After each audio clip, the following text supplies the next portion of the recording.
and welcome to another edition of Motorsport Atlantic, brought to you by the members of the Atlantic Sports Car Club. My name is Debbie Clark. The Moosehead Grand Prix again, we've been bringing you lots of shows on that, but it gave us lots of excellent material for sure, and an event of that magnitude in this community is an event not to be missed. And we have an interview for you today. Mr. Bill McArthur, who has been racing at Atlantic Motorsport Park, not in the past few years, but certainly has raced there before in a Formula Ford, has moved up to Indy cars, and he and Atlantic Nova Print were able to bring this car to Halifax. Here's Bill to tell us more about it. And we've caught Bill in another busy day. His usual routine, I understand, you just flown in from Stellarton. We're catching you on the fly with all sorts of telephone messages under your arm. Thank you very much. Oh, my pleasure. So you've recovered quite well from the Moosehead Grand Prix. Well, I think emotionally, I'm still somewhat. I'm still behind the wheel. You know, it's one of those things that you hate to give up. But yeah, it's back to work a day. I can't lose sight of the fact that I do this for a living, not that. Yeah, well, I can imagine, although it's probably you prefer it would be the other way around, maybe.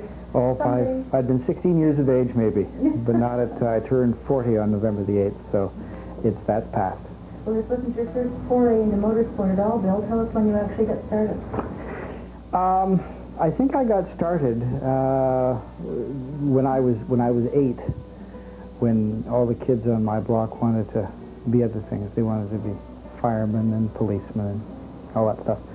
And I wanted to drive race cars, and for as long as I can remember. Shortly after I got my driver's license, I did a little bit of rallying in Ontario, and I thought, nah, this is close, but this isn't really what I want to do. And I really didn't get interested in competing until I moved to Nova Scotia, which was in 1973.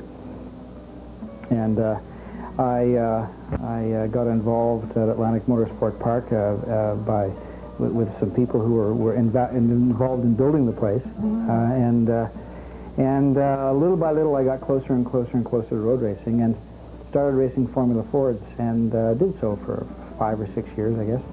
I wasn't particularly accomplished. I mean, it's a nice regional series, and I didn't go much beyond that. We raced in Gimli, we raced in Montreal, and so on and so forth, and that was all thrilling. And all of it was spent driving Formula Fords, an old 1970-some-odd Titan.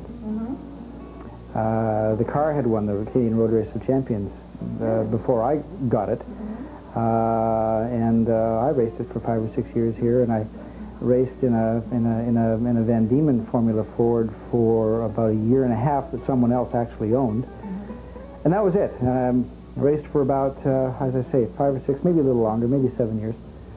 And then I decided that I'd had enough, and it was time to build the business and be pretty much principally focused on it. So I got out of it for probably as long again, probably another 7 or 8 years, until the Moosehead Grand Prix came by last year. So what happened? You were so tweaked by that, so intrigued that you had to get involved in an Indy car, actually, or you've never really gone sedan racing, have you? No, never. Nothing real. Always, yeah. The people at Moosehead came to us last year and asked if we could lend a hand after that really disastrous accident and fatality in Vancouver. Some of the crew, which was originally supposed to come here to handle the media relations and so on for the Moosehead event, were still occupied heavily in Vancouver. So we were called in at the last minute to provide some media services, and I wound up becoming, in effect, the director of communications, which got me a lot closer to the race than I think I probably would have become. I had thought that racing was past and long gone.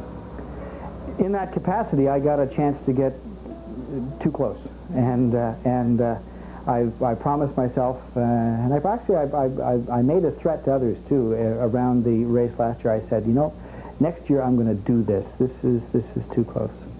So I elected to go IndyCar racing because I find that over the time that I've spent out of motor racing, my own expectations have changed, and I no longer want to sort of have my own car and have it on a trailer and drag it around to racetracks and spend the 40 hours or so it requires to maintain a car to get to race it for 1 hour. I don't have the time for that. I only have the time to do this, and if I'm going to rent rides, I'd just as soon rent it at the highest levels I can, and for me that's IndyCar. Very well. Well, thank you. Racing to ride and driving as well. Now, tell us, though, because I know a lot of people think, oh, I'd love to do that, but it's not just the dollars. There has to be talent. How did you find the car to rent? How did you qualify to rent? I got in touch with Bill Tempero, who's many things. He's a veteran IndyCar driver. He is a team owner, and he's also the American IndyCar Series organizer. And his team was something that I had seen last year, is probably the best prepared team. I mean, there's lots of cars available. Some are better prepared than others, and that's no different in any level of sport, and so it is true in IndyCar racing as well. Those who run at the front have the best gear. Those who run at the back don't. Some things never change. And I thought that if I'm going to rent anybody's car, I'm going to rent from the best. So I got in touch with Bill, and we put together a program over the course of the wintertime that would allow me to get back into racing, but back into racing at the level that I wanted to get back at, which was IndyCar racing. And Bill said, well, come down and tell me or show me that you can do it. I'm not going to say yes, I'm not going to say no until I see you in a car. So in June, I flew down to Denver and met with Bill and spent 3 days testing. 2 days in an Indy car, and 1 day, the first day, in a Formula Ford, just to get the seat of the pants feel back. Racing, for anybody who has raced, is largely intuitive. You don't really drive a car, you feel a car, and in your reactions can't be mechanical. They have to be intuitive. You can't think about what you're going to do. You must do what you're going to do. Things move too quickly to waste time thinking about the steps in an orderly sequence. And having been out of a car for a long time, I was certainly not sure that I could still do that. So the first day in a Ford was designed specifically to convince me more than anybody else, but also to convince Bill that if I did the next day step into a March, that I wouldn't pile it up. Well, the first day came and went, and we satisfied each other that it was worth a try. And so we rolled the March onto the test circuit in Denver the second day. And I remember after being fitted for the car in the morning and having it adjusted for someone my size. Yes, you're very tall. Yeah, 6'4", and these things aren't designed for 6'4", and it was a bit awkward. The distance, it was very awkward, and it stayed very awkward to shift into fifth gear, especially all the way through the whole season. But adjusted it as best we could, and the car showed up, and I got in, and we fired the car up, and that's the first time I'd actually been in an Indy car and actually had to start it. Well, that's a bit of there's a bit of theater involved in that. You don't turn a key and push a button. There are 3 people required to start these cars, and I found that all very exciting. And of course, once it starts, the time between starting it up and actually making it move, in Bill Tempero's mind, it's automatic. Well, the car started, and I was all prepared in my own mind to say, okay, we're started, and I'm going to get oriented in the car, and then I'll move off when I'm all set to go. No, go. Just simply go. Well, away I went, and for the first 300 yards, I couldn't figure out how to get it out of first gear. Oh, dear. Oh, it was embarrassing. And I think what it was... Well, no, there isn't. There is on an oval, but there isn't on road circuits. I'll get that in a second. I didn't know that at the time. But I couldn't get it out of first gear. And I think what was happening is I was intimidated. I mean, I had never been in a car that cost $300,000 before. Oh, that could do it. I had never been in a car that had 700 horsepower before.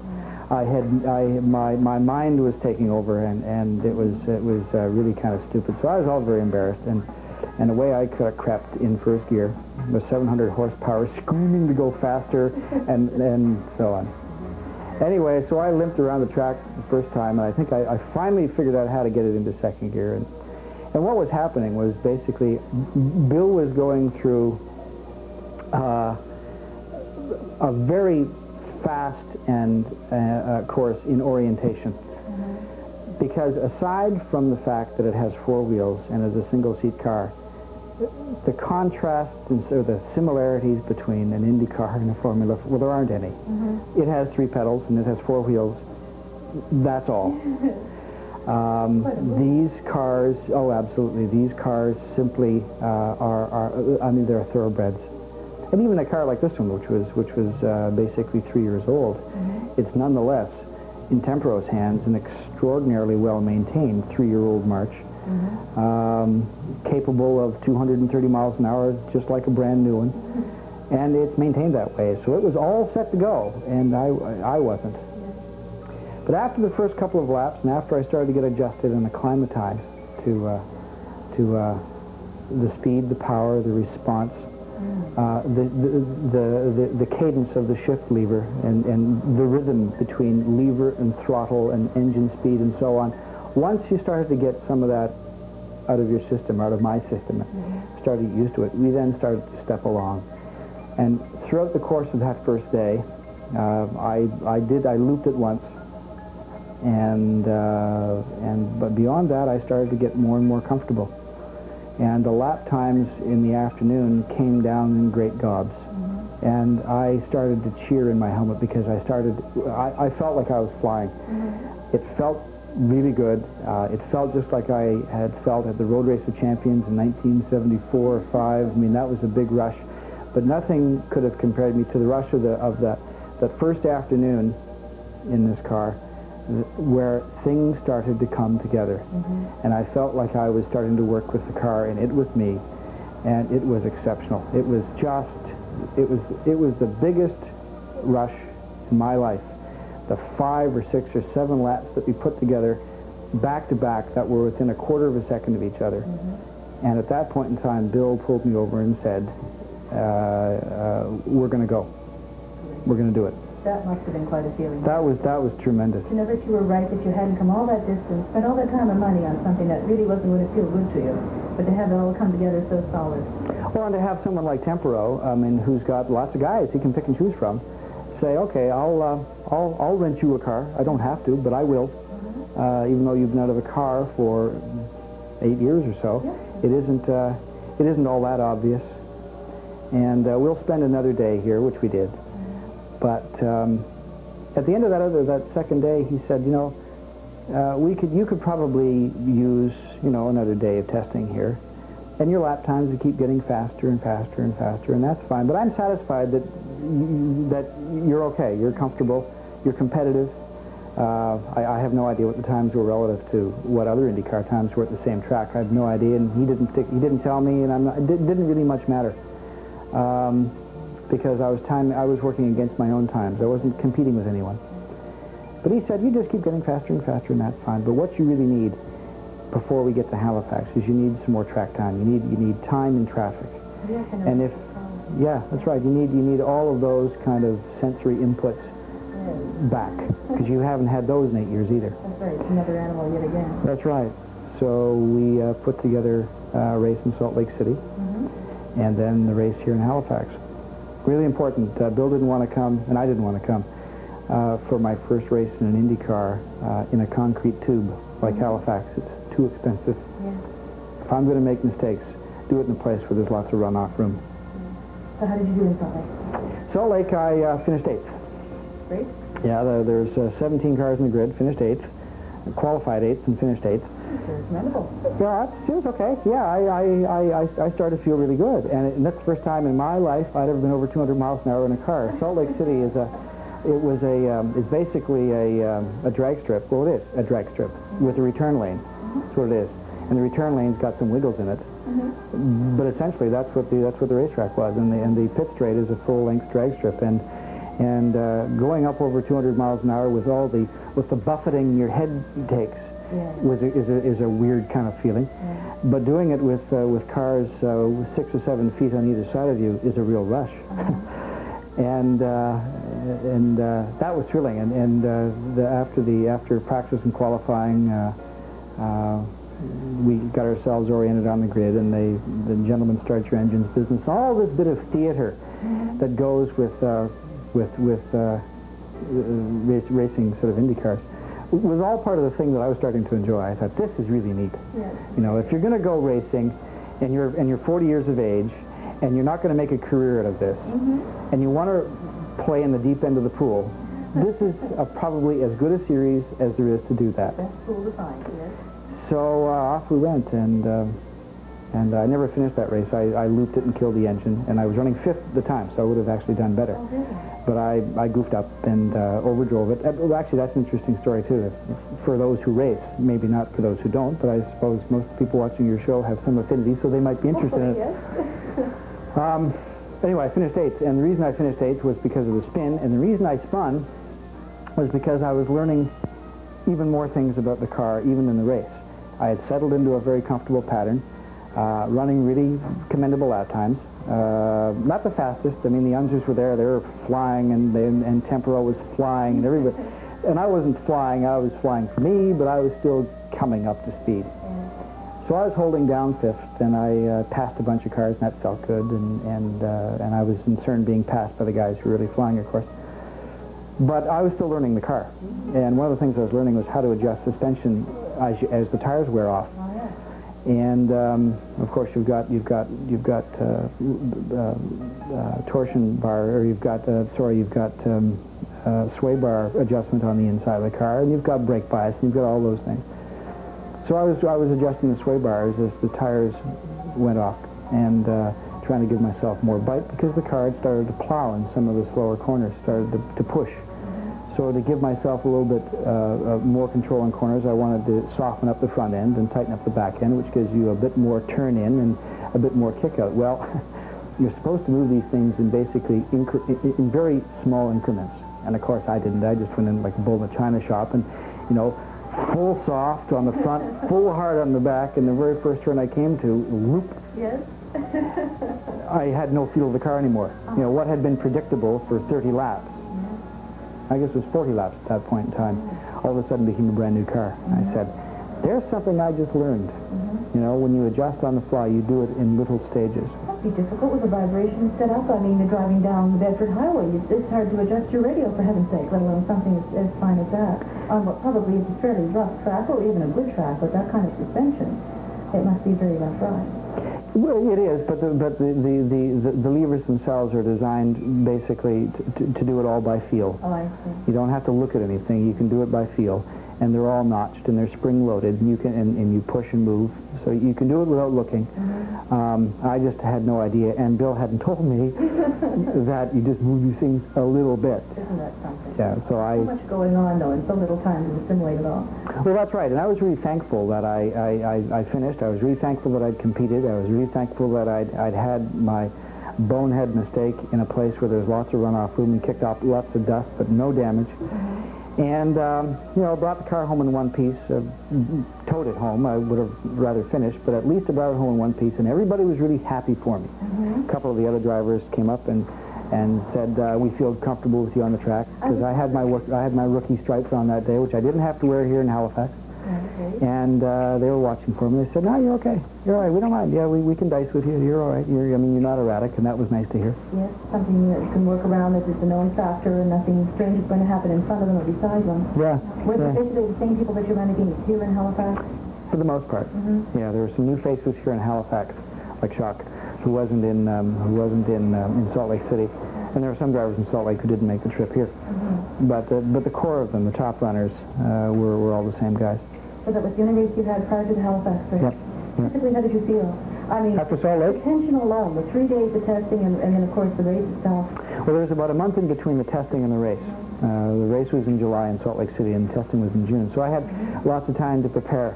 And all summer long, I'd been doing my own weight program at home, a little bit of endurance, to build up the upper arms and wrist and back and shoulders and stuff, which had gone really soft over the 8 years that I'd been flying a desk as opposed to anything else. So I'd done some physical conditioning on my own, not to get big and bulky, but just to sort of wake muscles back up that had gone to sleep. Yeah.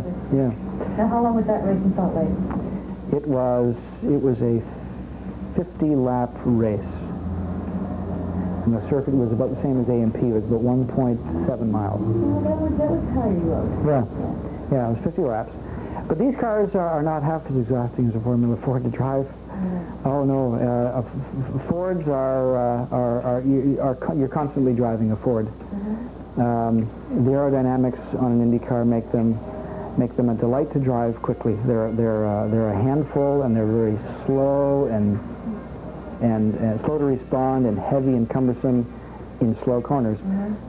But when you drive them quickly, they handle like a dream. They're made for speed. Oh, they really are. I mean, the difference, one of the big differences between a car that costs $30,000 and one that costs 10 times that is the ease with which you drive it at speed. And the faster you go, the easier it gets. So I was the least bit fatigued in Salt Lake City. It would surprise me. I was expecting to be beat, but no, I wasn't the least bit fatigued. How was Halifax? Now, that was the longest on the whole tour to the area. Yeah, Halifax, I think, was probably 60 laps or 50 laps longer than it should have been. I think probably even for the fans, too. It was an endurance race, and these cars, the American Indy Series cars don't have a lot of endurance drivers in them. Most of the times, these drivers only go for 50 laps maximum. So the cars, the drivers, everything is really geared to a 50-lap race and under, 70 laps at a push. And there's lots of attrition in Halifax, and it became kind of tedious to drive as well. Had the race been about 70 laps, I think it would have been much more entertaining for the drivers in the final analysis, and also a lot more interesting for the fans. I think there is a happy medium with sprint race being too short and a lot of preparation for too short a period of time, but then something too long, too, where you do suffer the attrition, the fuel stops, a whole different strategy. It's not as, in my own personal opinion, too, it's not as much fun to watch. That's right. Probably isn't as much fun to drive. Well, especially when you're, the last 40 laps, you're pretty much lapping by yourself, and the grid has thinned to the point where there's not a whole lot of racing going on. Yeah, you really have to work to keep your concentration up. Sometimes you can practice the corners, but it's always nice to have traffic to play with, too. Oh, sure. I mean, otherwise it becomes the thing that you do in, Micmac Mall. It's like a gymkhana. You're supposed to race, and you need to have someone to race with, and that's why they call it racing. Sure helps propel it along, yes. Oh, sure. That's much faster times when you're chasing or being closely followed by someone. Oh, absolutely. And I think that was a real thrill for me in Halifax, the first half of the race, until I made some rookie mistakes, which cost me the brakes and then finally cost me the clutch. I was having lots and lots of fun racing with a guy by the name of Ken Petrie, who I had chased for the longest while in Salt Lake City as well. It was a lot of fun, but I used up my brakes a whole lot faster. These cars, it takes a lot to slow them down from the speeds they go. And if you use the brakes too much, this is something Tempro did tell me, but I couldn't really appreciate it until I lost them myself. Once the brakes went away, it became virtually impossible to stay competitive, because once they boil on you, it's like a kettle at home. It takes you a long time to boil a kettle the first time, but once it's boiled, it boils pretty easily subsequent times, and that's what happened for the rest of the race. You could put in 2 or 3 laps driving as I had driven before, using lots of brakes, but then the brakes would go away again, and I'd have to slow down much earlier for corners, and I stopped being competitive. Pretty serious feeling on something as tight as Halifax with a, like you say, a concrete tube, no where to go. It becomes a handful. So we went down a couple of escape roads, and I didn't realize that my brakes were going away. I mean, I was just so focused on chasing the car in front of me and having so much fun doing it. I mean, it was just an absolute thrill, especially coming down that after the bump on Cogswell, going towards the Willow Tree. That was a nice, fast part of the circuit, and the sound, the color, the noise coming off the walls, the day was perfect. It was just terrific. And I didn't realize that my brakes were going away until I tried to make a turn following Kenny, and no brakes. So I almost ran up on his tail, and I had to run down the runoff chute. And I thought to myself, well, you just learned another lesson. But you didn't stall it? Didn't stall it, kept the car going. The same thing happened on another turn, didn't stall it, and kept the car going.